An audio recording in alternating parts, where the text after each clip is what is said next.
Hello everyone, I'm Wolfgang and welcome back to the Tank Encyclopedia channel. I will be your host for this occasion, and I will be taking over the gaming section from Luke. Don't worry, he's not going far, but he has some other nice things in the works for you. Today I will be reviewing Company of Heroes, a real-time strategy game from 2006, developed by Relic Entertainment. Huh? Another old game from 2000s? Sure, it's got critical acclaim from all over the gaming industry, but does it still hold up today? Let's take a look at what this game has to offer and why I chose to review it. RTS games have been present since the early days of video gaming. One would think that there's not much a game can revolutionize in this genre, but oh boy did this game fresh up the RTS scene. At first glance it may look like it's like any other generic RTS, with building bases and sending your armada of units off to battle. There's however one not so tiny detail that makes the matches always fast-paced and fun to watch for everyone. There is no resource gathering in the strictest sense. You see, the map is divided into several smaller and bigger sections that have three kind of capture points in the middle of them: manpower, munitions and fuel. You don't send little puny civilians in to gather resources slowly, no. Soldiers have to capture the points and defend them in order to gather the resource points. These resource structures have to be connected in order for them to bring in points. Now that that's out of the way, what does one do with these resources? Easy. Building structures for unit production and upgrading said units. Building structures and units is usually pretty fast and helps the quick gameplay extremely. Smart choices in regard of which building or unit should be done is key. The game uses a basic rock-paper-scissors principle as balance. If you have basic knowledge of the units and or have played the campaign, it is easy to decide what units should be ordered to counter the enemy. Speaking of buildings, the Essence engine, which powers the game, also allows for nearly all buildings on the map to be entered by units. The game allows for 3 game modes. The single player contains 6 campaigns, with the 2 add-ons included. Multiplayer consists of victory point control, where beside the resource points several victory point structures must be captured and held. The game mode called Annihilation is the more classic approach. One just has to destroy all enemy units and buildings in order to win. You may already have picked up from the footage that little XP counters are blinking up. Every time you kill an enemy unit or one of your units kicks the bucket, you get experience points. But why is that necessary in an RTS game? If you gather enough XP, you will level up your units and also your own character, so to say. Every level you rise gives you a skill point which you can use to go down a path of the skill tree. The skill tree provides special units or off-screen mortal strikes, for example. Just make up your mind which path you want to go with, since once you spend your first point, there's no going back. There's one gameplay element that was implemented only half-assedly: the actual fucking damage model of the game. Every shot your units are taking is randomly generated number, meaning that even if your units are engaging from a minimal distance, a hit on an enemy unit is not even remotely guaranteed. This is not so much of a problem if units die fast and you are hitting stuff. But hear me out for a second.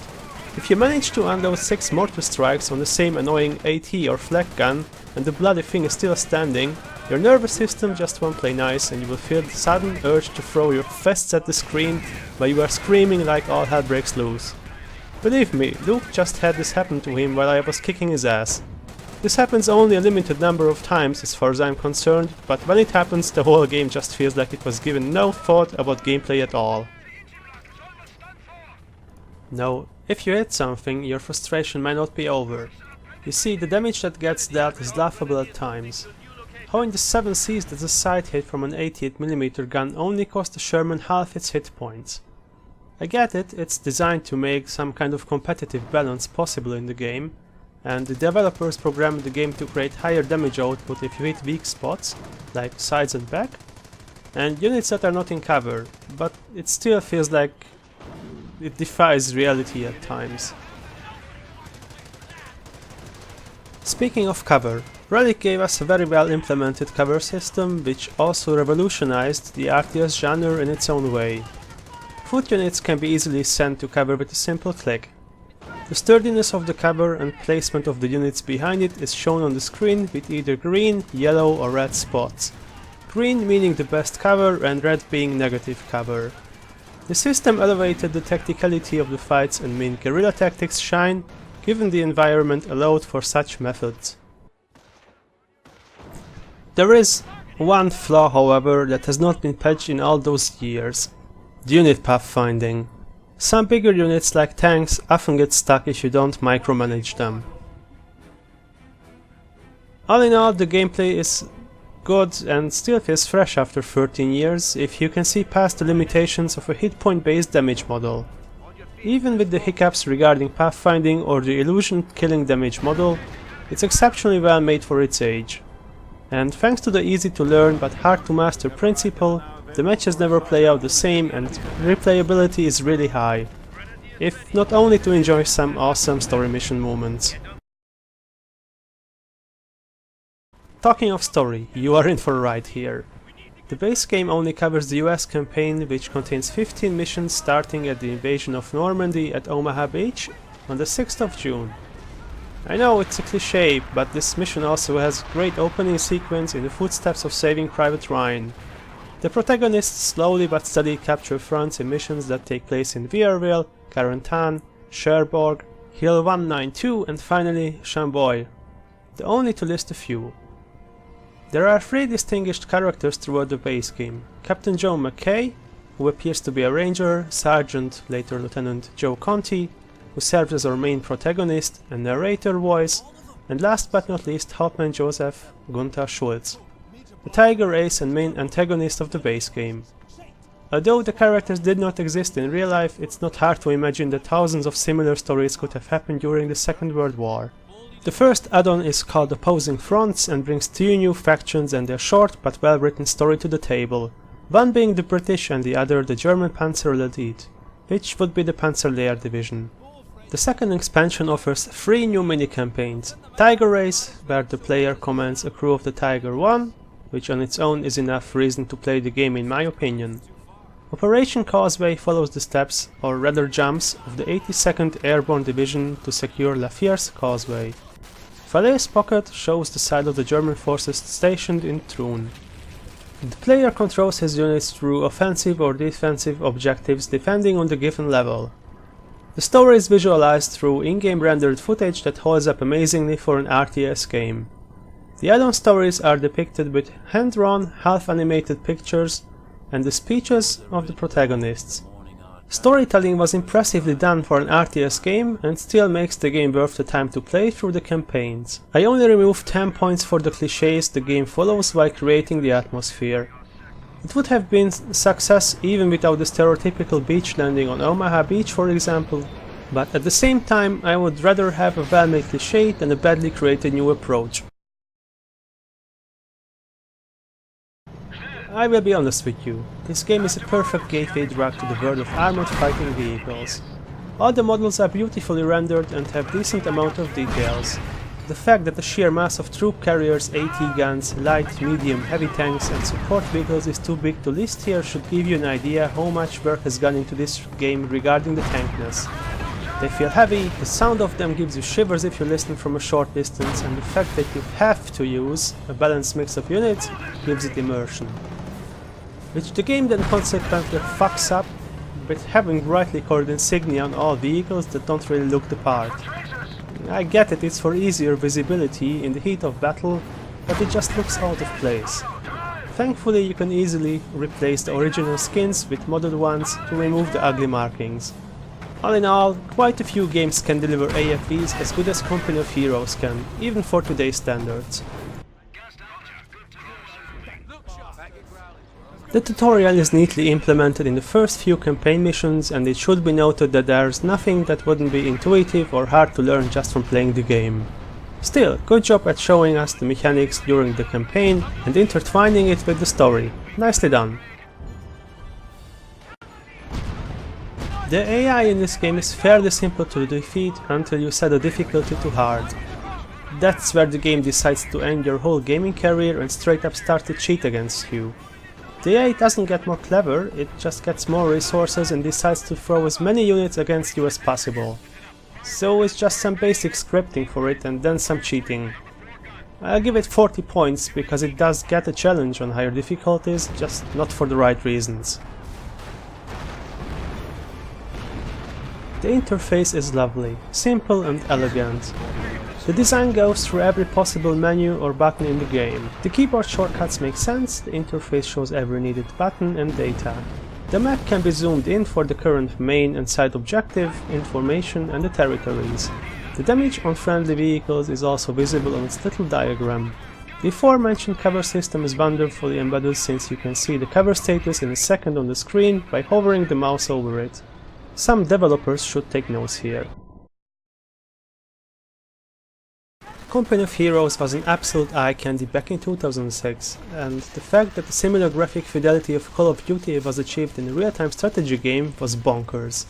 The physics engine creates realistic looking destructible environments, bloody pieces of flesh flying around from high explosive shells hitting soldiers, tank turrets exploding and kissing the air. Note, the game scales well with modern resolutions and still looks good, until you zoom in and start to see the muddy textures of the environmental models and the ground. But honestly not the end of the world, since there are mods around to replace them with higher resolution ones, and the tanks also get new skins. The fact that the game can be modded will help it age well even in the future, and it still looks good without any additional mods or texture packs. It has a charm I can't quite explain. Everything feels well put together from a graphics perspective. The explosions and dust clouds, or pink mist depending on what you hit, look amazing, the mortar strike still sends shivers down my spine, and even the soldiers look very good. The camouflage scheme on the British SAS uniform, for example, is nicely detailed, but since we are reviewing the unmodded game, I will give it a solid 70. You can upgrade the graphics through the Steam Workshop and enjoy it with overhauled textures. Jesus, the audio is bloody amazing. Similar to the graphics this blockbuster category. But unlike those old textures, the sound quality does not seem worse than it was in 2006. The voice acting is first class and deserves high praise. The shouting of the soldiers, the rattling of the tank tracks, gunfire effects, explosions all over the place. It's a glorious cacophony of destruction. There's almost always some subtle stereotypical World War II music going in the background, and it does sound good as well. You just won't hear a lot of it during the fights. And that's not even a problem. The fact that it's subtle enough means it does its job really well to give the game a great undertone. Get a good pair of headphones and enjoy.